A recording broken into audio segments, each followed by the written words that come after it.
Hey guys, as promised over on my Instagram, here is my recipe. So we are going to make a Congolese breakfast, which is a combination of this delicious mikate or puff puff served with a delicious semolina porridge. Guys, this is like party in my mouth. Anyway, let's cook. So to start off, we are going to start making our mikate. We start with the flour, and I use a combination of flour, self-raising flour and all-purpose flour. You're gonna go in with sugar, and then I'm going to leave everything, the measurement and everything down in the description below, guys, so have a look at that. That was powdered sugar. We are going to go, sorry, powdered milk. We are going to go in with a pinch of salt, and then we are going to go in with our yeast, and I use dry active yeast, but again, as I mentioned, I will just put everything down below, guys. Okay, we are going to whisk our dry ingredients to make sure everything is nice combined before we add in the water.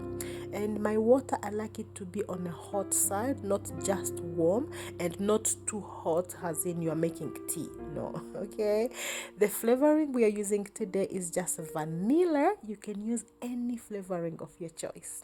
Okay, now in come my spatula to mix this up.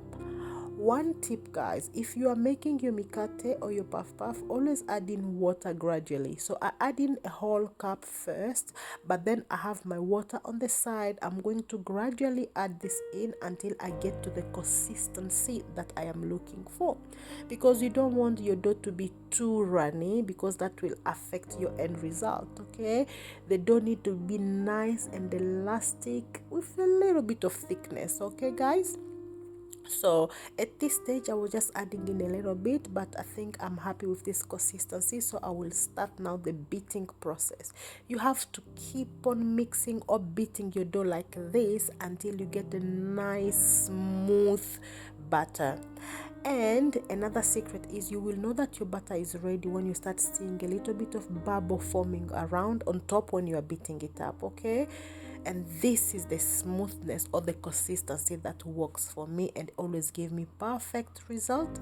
It can take about 10 to 15 minutes, so take your time with this. I know it's a little bit of handwork, but yeah, take your time. Okay, once you are happy with the consistency, you're going to cover this and allow this to rise about an hour and a half to 2 hours, or until it has doubled in size. Mine took about an hour and a half. Okay, now we are time to fry our mikate. We are going to add some oil, some clean oil in a pan. Make sure the oil is, enough. Too little oil will make them soggy and they will not look around. So enough oil, guys. Okay, because this is the deep fry. We're just not pan frying.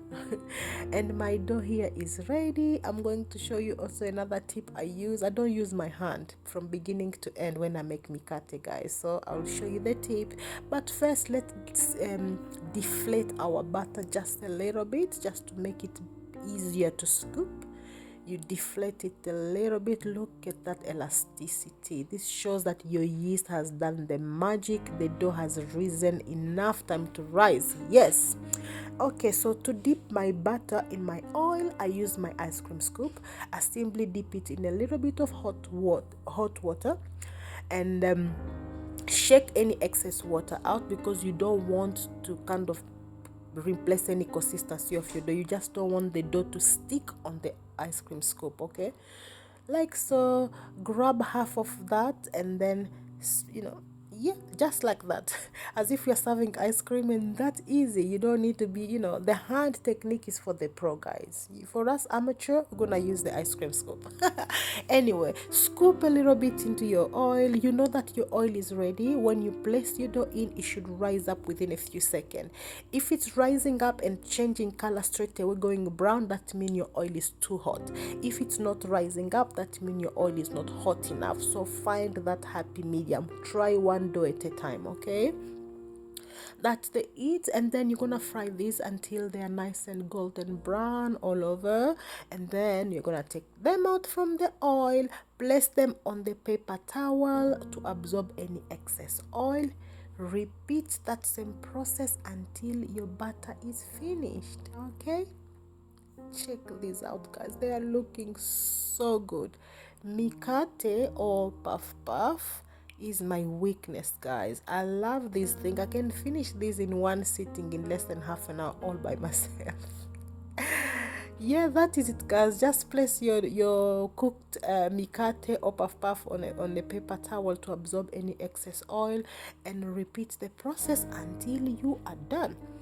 To serve this, I like to just dust with a little bit of icing sugar. This is just personal, you don't have to. And let's have a look inside again. Oh, guys, check that out. Perfect. This recipe is a fail proof, guys. Okay, now let's make the porridge. To make the porridge, I use 1 cup of semolina flour, and my semolina is is the coarse texture, not the fine texture. Okay, to 1 cup I added 1 liter of cold water. Okay, I will have more water on the side, but 1 cup first stage was 1 liter. So mix your flour and cold water together, and then we are going to start cooking now. The fire is on medium and I'm starting to stir. The best thing when you are just starting is also to use a whisk. A whisk will help prevent lump forming because it's distributed air in your mixture properly. So that's the whisk. Mix that until it started to thicken. When it starts to thicken, you can go back to your spatula.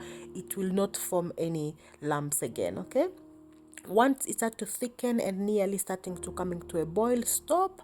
While it's boiling like this, reduce your heat to medium, because I was on a medium to high. Now reduce to medium to low, and allow this to cook for about 10 to 15 minutes, stirring occasionally because it's not gonna form lump again. Okay, if it's still too thick, you can add in hot water if you like, but this consistency is the one I like. 15 minutes later and it was ready. Check this out, guys. You can add in milk straight away. However, I just wanted to show you the very easy, straightforward method first. And that's it, guys. Now ready to serve. That's when you can come in and serve and add in your sugar, add in your milk to your choice, and enjoy. So I hope you're inspired. This was one of the easiest recipe to make. I was surprised when people was asking for it. Everything will be down in the description below, a full written recipe, so don't forget to check that out. I hope you're inspired, guys. Check this out. Ooh, so creamy. Don't forget to like, comment, subscribe.